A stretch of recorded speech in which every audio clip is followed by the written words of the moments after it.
Hi, Warriors. I can't tell you how much I miss you guys. I hope you're having a wonderful summer. This is, as requested, our first Read Friday. I put week 37, but it's just the first one of the summer.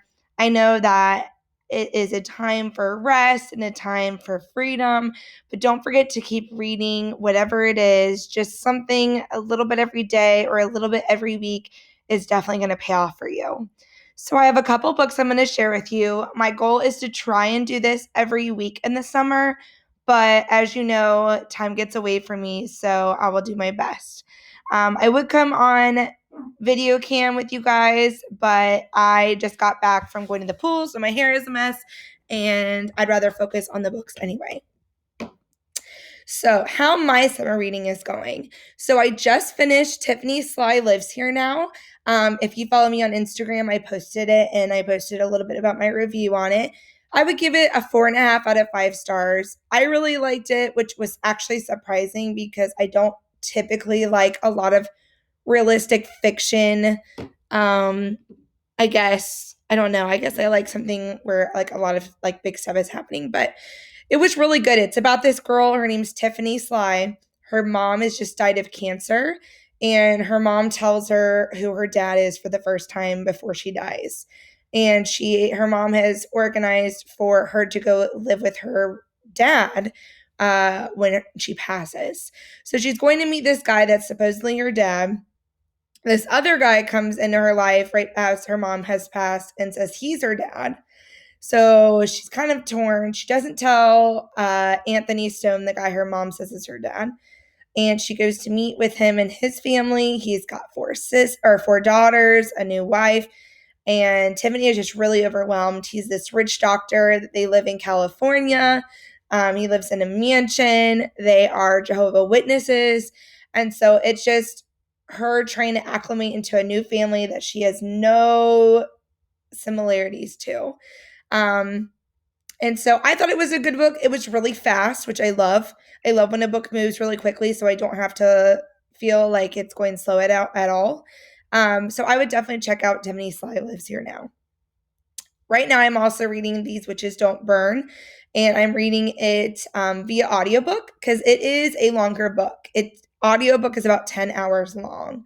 So I am listening to it as I drive and, run errands and stuff this summer.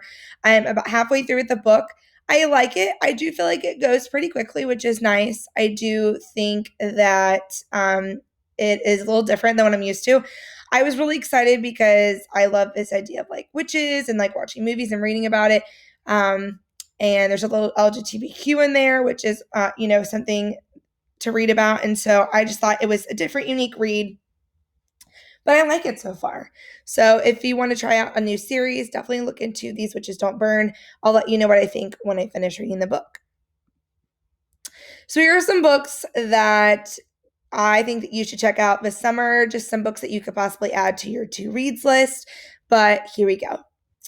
Bone Gap. I read Bone Gap probably when I first got into reading in about 5 years ago. And I have just really always loved this book. It's really been a go-to. And this wasn't a book that you heard a lot about when it came out. So Laura Ruby has written so many good books, Bone Gap included.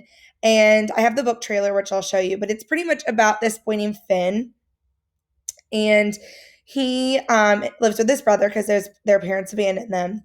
And he lives with his older brother in their farmhouse. And one day in their barn, they find this girl hiding away. Okay. And so he is trying to, make her feel comfortable. She lives with them and he develops this crush on her. And so he falls for Rosa, and we don't really know how Rosa feels about him. But one day they're at the festival in their small town called Bone Gap, and from across a football field, he can kind of see, figures, but can't really see like faces. But he notices Rosa getting into a car with a stranger. He doesn't know who it is. And then Rosa goes missing.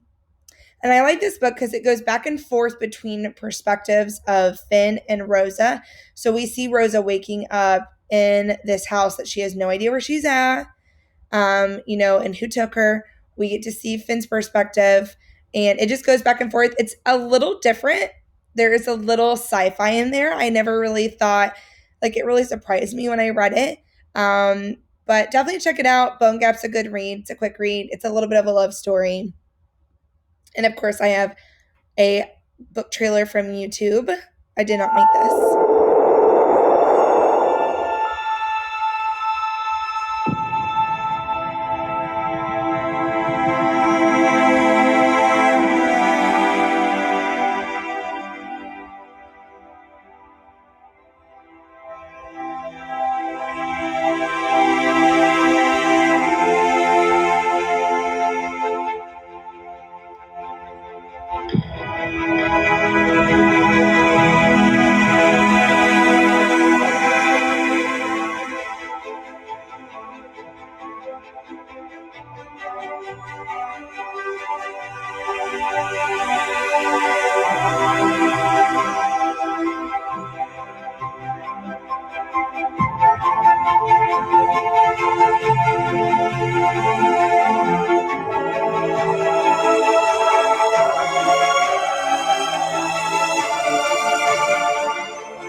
So definitely check out Bone Gap.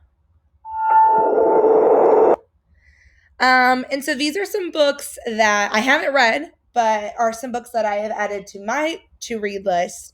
And as always, I love reading alongside my students or talking about books with my students who've read them as well. Ace of Spades is a new novel that came out. It's coming out, and I love the cover. It just looks really intriguing. I just want to pick it up and read it all day. And so this is what the back cover says. This is an incendiary and utterly compelling thriller with a shocking twist that delves deep into the heart of institutionalized racism from an exceptional new YA voice. Welcome to Niveus Private Academy, where money paves the hallways and the students are never less than perfect. Until now. Because anonymous texter Aces is bringing two students' dark secrets to light. Talented musician Devin buries himself in rehearsals, but he can't escape the spotlight when his private photos go public. Head girl Chamika isn't afraid to get what she wants, but soon everyone will know the price that she has paid for power. Someone is out to get them both, someone who holds all the aces, and they're planning much more than a high school game. So definitely check out Ace of Spades by Farideh Abike Eamid. This book is a little bit more, I would say, towards the adult fiction, which I know that some of you are really into that. If you've ever read or seen the movie The Perks of Being a Wallflower, this is the same author, and it's called Imaginary Friend. So this is more on the horror thriller kind of side. It says Christopher is 7 years old. Christopher is the new kid in town. Christopher has an imaginary friend. We can swallow our fear or let our fear swallow us. Single mother Kate Reese is on the run. Determined to improve life for her and her son, Christopher, she flees an abusive relationship in the middle of the night with her child. Together, they find themselves drawn to the tight-knit community of Mill Grove, Pennsylvania. It's as far off the beaten track as they can get. Just one highway in, one highway out. At first, it seems like the perfect place to finally settle down. Then Christopher vanishes.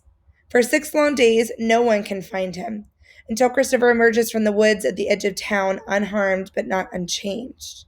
He returns with a voice in his head only that he can hear, with a mission only he can complete. Build a treehouse in the woods by Christmas, where his mother and everyone in the town will never be the same again. So definitely check out Imaginary Friend. I've heard this author's really, really talented at writing horror stories, so I might start checking out his other work. All right, The Young Elites. So this is written by Mary Lou, and she has written Legend, which I loved that series. I've read the first 2 books in that series, and she's written a couple other novels I really want to read. And so I love anything that has to do with like powers or like special abilities, like X-Men, that kind of stuff. So it says, I'm tired of being used, hurt, and cast aside. Adelina Amatura is a survivor of the blood fever. A decade ago, the deadly illness swept through her nation. Most of the infected perished, while many of the children who survived were left with strange markings. Adelina's black hair turned silver, her lashes went pale, and now she has only a jagged scar where her left eye once was. Her cruel father believes she is a malfeto, an abomination, ruining their family's good name and standing in the way of their fortune. But some of the fever survivors are rumored to possess more than just scars. They are believed to have mysterious and powerful gifts. And though their identities remain secret, they have come to be called the Young Elites. Terran Santoro works for the king. As leader of the Inquisition Axis, it is his job to seek out the Young Elites, to destroy them before they destroy the nation. He believes the Young Elites to be dangerous and vengeful, but it's Terran who may possess the darkest secret of all. Enzo Valenciano is a member of the Dagger Society. This secret sect of young elites seeks out others like them before the Inquisition Axis can. But when the Daggers find Adelina, they discover someone with powers like they've never seen. Adelina wants to believe Enzo is on her side and that Terran is the true enemy. But the lives of these three will collide in unexpected ways as each fights a very different and personal battle. But of one thing they are all certain: Adelina has abilities that shouldn't belong in this world, a vengeful blackness in her heart, and a desire to destroy all who dare to cross her. It is her turn to use, her turn to hurt. So I like this because I can see it being a couple different perspectives and alternating. So check out the Young Elites. And last but not least, I have Blackout, which I have read everything by Tiffany Jackson. I love Nick Stone. She wrote Dear Martin and Dear Justice. I really enjoy Angie Thomas's work. I've actually met her and had her sign some books for me. And then I also have read some books by Nicola Yoon. So I've read 4 of these 6 authors. And I have wanted to read this book since I heard it was coming out. So 6 critically acclaimed, best-selling, and award-winning authors bring the glowing warmth and electricity of Black teen love to this interlinked novel of charming, hilarious, and heartwarming stories that shine a bright light through the darkness. A summer heat wave blankets New York City in darkness, but as the city is thrown into confusion, a different kind of electricity sparks. A first meeting, longtime friends, bitter exes, and maybe the beginning of something new. When the lights go out, people reveal hidden truths. Love blossoms, friendship transforms, and new possibilities take flight. So these beloved authors celebrate the beauty of 6 couples and the unforgettable magic that can be found on a sweltering starry night in this city. So definitely check out Blackout. I love these authors, and I can't wait to see what awesome magic happens when they combine their powers.